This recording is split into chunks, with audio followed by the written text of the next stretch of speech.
Namaskar, Jai Shri Krishna. Valuing text 3, text 4, text 5 and text 6 of chapter 5, Karma Yoga, Action in Krishna's Consciousness of Srimad Bhagavad Gita. Text 3, Jneyah sa nitya sannyasi yo na dveshti na kankshati nirdvandvo hi mahabaho sukham bandhat pramuchyate. One who neither hates nor desires the fruits of his activities is known to be always renounced.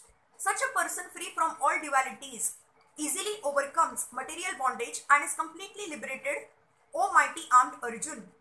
One who is fully in Krishna's consciousness is always a renouncer because he feels neither hatred nor desire for the results of his actions. Such a renouncer, dedicated to the transcendental loving service of the Lord, is fully qualified in knowledge because he knows his constitutional position in his relationship with Krishna.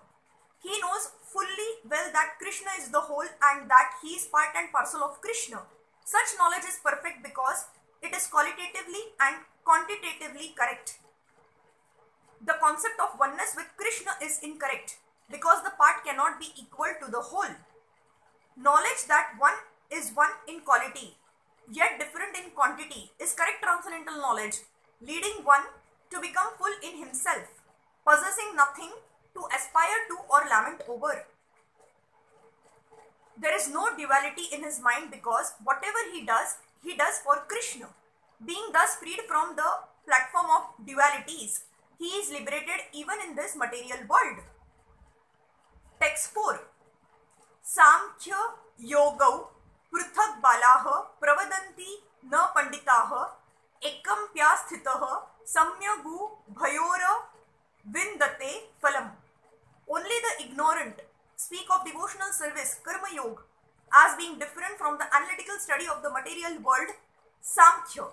Those who are actually learned say that he who applies himself well to one of these paths achieves the results of both. The aim of the analytical study of the material world is to find the soul of existence. The soul of the material world is Vishnu or the super soul. Devotional service to the Lord entails service to the super soul. One process is to find the root of the tree and the other is to water the root. The real student of Samkhya philosophy finds the root of the material world Vishnu and then in perfect knowledge engages himself in the service of the Lord. Therefore, in essence, there is no difference between the two because the aim of both is Vishnu. Those who do not know the ultimate end say that the purposes of Samkhya and Karma Yoga are not the same. But one who is learned knows the unifying aim in these different processes. Text 5. Yata samkhaiha प्राप्यते स्थानम तदयो गैरपि गम्यते एकम सांख्यम च योगम च यह पश्यति स पश्यति. One who knows that the position reached by means of analytical study can also be attained by devotional service and who therefore sees analytical study and devotional service to be on the same level, sees things as they are. The real purpose of philosophical research is to find the ultimate goal of life. Since the ultimate goal of life is self-realization, there is no difference between the conclusions reached by the two processes. By Samkhya philosophical research, one comes to the conclusion that a living entity is not a part and parcel of the material world, but of the Supreme Spirit whole.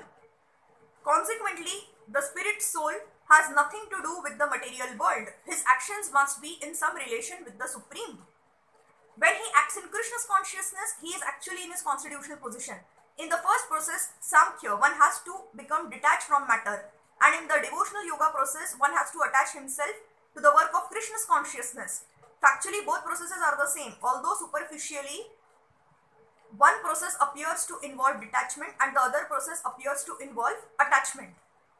Detachment from matter and attachment to Krishna are one and the same.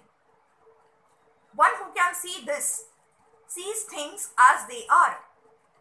Text 6. Sannyaasastu mahabaho dukkhamaptum yogatah yogayukto munir brahma nachirena digachati. Merely renouncing all activities yet not engaging in the devotional service of the Lord cannot make one happy. But a person thoughtful who is engaged in devotional service can achieve the supreme without delay.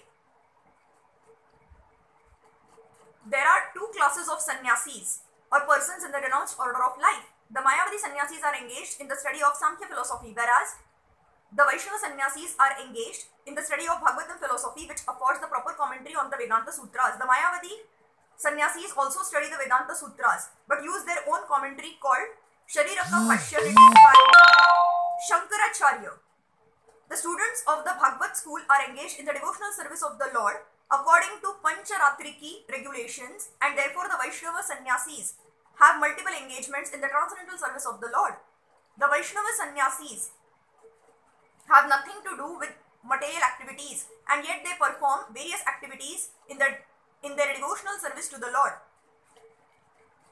But the Mayavadi sannyasis engaged in the studies of Samkhya and Vedanta and speculation cannot relish the transcendental service of the Lord because their studies become very tedious. They sometimes become tired of Brahman speculation, and thus they take shelter of the Bhagavatam without proper understanding. Consequently, their study of the Srimad Bhagavatam becomes troublesome.